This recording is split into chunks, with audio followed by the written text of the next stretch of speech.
ఓం నమ శివాయ. సిటీ విజం ప్రేక్షకులకు నమస్కారం. కార్తీక పురాణం 29వ అధ్యాయము కార్యక్రమానికి స్వాగతం. కార్తీక పురాణం ఈ భాగంలో అంబరీషుడు దూర్వాసుని పూజించుట ద్వాదశి పారాయణం గురించి నేడు తెలుసుకోబోతున్నాం. అత్రి మహాముని అగస్త్యుల వారితో సుదర్శన చక్రము అంబరీషునకు అభయమిచ్చి ఉభయులను రక్షించి భక్తకోటికి దర్శనమిచ్చి అంతరార్థమైన వైనము చెప్పి తిరిగి ఇంకా ఏ విధంగా చెబుతున్నాడు. ఆ మునిశ్రేష్ఠుని గర్వము నశించింది. ఆ తరువాత అంబరీషుడు దూర్వాసుని పాదములపై పడి దండ ప్రణామములాచరించి పాదములను కడిగి ఆ కడిగిన నీళ్లతో తన శిరస్సుపైన జల్లుకొని, ఓ మునిశ్రేష్ఠ, నేను సంసార మార్గమందున్న యొక్క సామాన్య గృహస్థుడను.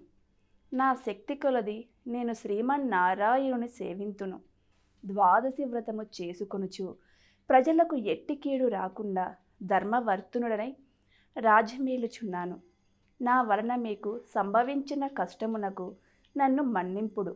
మీ ఎడల నాకు అమితమైన అనురాగముండుట చేతనే తమకు ఆతిథ్యం ఇవ్వవలయునని ఆహ్వానించితిని. కావున నా ఆతిథ్యమును స్వీకరించి నన్నును నా వంశమును పావనము చేసి కృతార్థును చేయుడు. మీరు దయార్థ హృదయులు. ప్రథమ కోపముతో నన్ను శపించినను మరలా నా గృహమునకు విచ్చేసితిరి. నేను ధన్యుడనైతిని. మీ రాక వలన శ్రీ మహావిష్ణువు యొక్క సుదర్శనమును చూచు భాగ్యము నాకు కలిగినది. అందులకు నేను మీ ఉపకారమును మరవలేకున్నాను. మహానుభావ, నా మనసు సంతోషముచే మిమ్మెట్లు స్తుతింపవలయునో నా నోట పలుకులు రాకున్నవి. నా కండ్ల వెంట వచ్చు ఆనంద బాష్పములతో తమ పాదములు కడుగుచున్నాను. తమకు ఎంత సేవ చేసినను ఇంకను రుణపడియుందును. కాన ఓ పుణ్యపురుష, నాకు మరల నరజన్మ రాకుండా ఉండేటట్లును సదా మీ బోటి మునుశ్రేష్ఠుల యందును ఆ శ్రీమన్నారాయణుని యందును మనస్సు గలవాడనై ఉండునట్లు నన్ను ఆశీర్వదించడని ప్రార్థించి సహపంక్తి భోజనమునకు దయచేయుమని ఆహ్వానించెను. ఈ విధముగా తన పాదముల పైబడి ప్రార్థించుచున్న అంబరీషుని ఆశీర్వదించి, రాజా, ఎవరు ఎదుటివారి బాధను నివారణ గావించి ప్రాణములు కాపాడుదురో, ఎవరు శత్రువులైనను శక్తి కొలది ఉపకారము చేయుదురో అట్టివారు తండ్రితో సమానమని ధర్మశాస్త్రములు తెలియజేయుచున్నవి. నీవు నాకు ఇష్టుడవు, తండ్రితో సమానుడవైనావు. నేను నీకు నమస్కరించినచో నాకంటే చిన్నవాడగుట వలన నీకు ఆయుక్షీణము కలుగును. అందుచేత నీకు నమస్కరించుటలేదు. నీవు కోరిక ఈ స్వల్ప కోరికను తప్పక నెరవేర్చెదను. పవిత్ర ఏకాదశి వ్రతనిష్ఠుడవగు నీకు మనస్తాపమును కలుగజేసినందులకు వెంటనే నేను తగిన ప్రాయచిత్తమును అనుభవించితిని. నాకు సంభవించిన విపత్తును తొలగించుటకు నీవే దిక్కైతివి.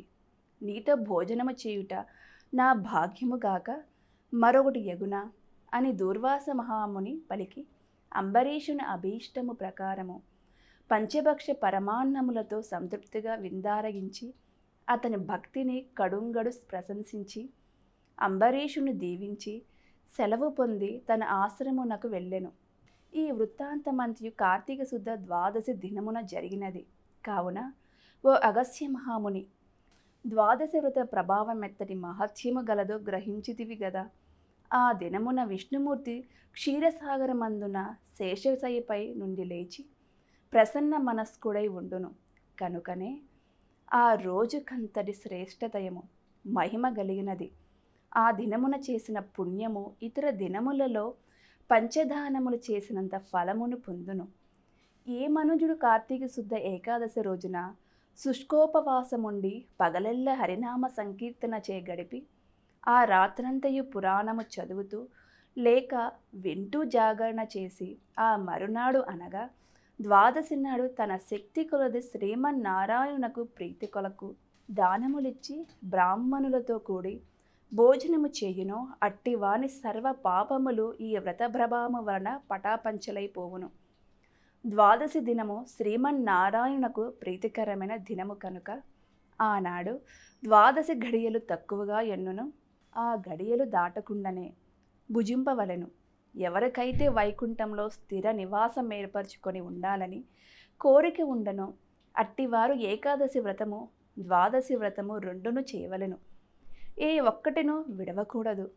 శ్రీహరికి ప్రీతికరమగు కార్తీక శుద్ధ ద్వాదశి అన్ని విధముల శ్రేయస్కరమైనది. దాని ఫలితము గురించి ఎంత మాత్రమో సంశయింపకూడదు. మర్రి చెట్టు విత్తనము చాలా చిన్నది అయినను అదే గొప్ప వృక్షమై విధముగా కార్తీక మాసములో నియమానుసారముగా చేసిన ఏ కొంచెము పుణ్యమైనను అది అవసాన కాలమున యమదూతల పాలు కానేక కాపాడును. అందులకే ఈ కార్తీక మాస వ్రతము చేసి దేవతలేగాక సమస్త మానవులు తరించిరి. ఈ కథను ఎవరూ చదివినను లేక వినినను సకలైశ్వర్యములు సిద్ధించి సంతాన ప్రాప్తి కూడా కలుగును అని అత్రి మహాముని అగస్త్యునకు బోధించితిరి. ఈ కథాశ్రవణంతో 29వ రోజు పారాయణము భాగము సమాప్తమైనది. తదుపరి భాగంలో మళ్ళీ కలుద్దాం. అంతవరకు సెలవు. ఓం నమః శివాయ.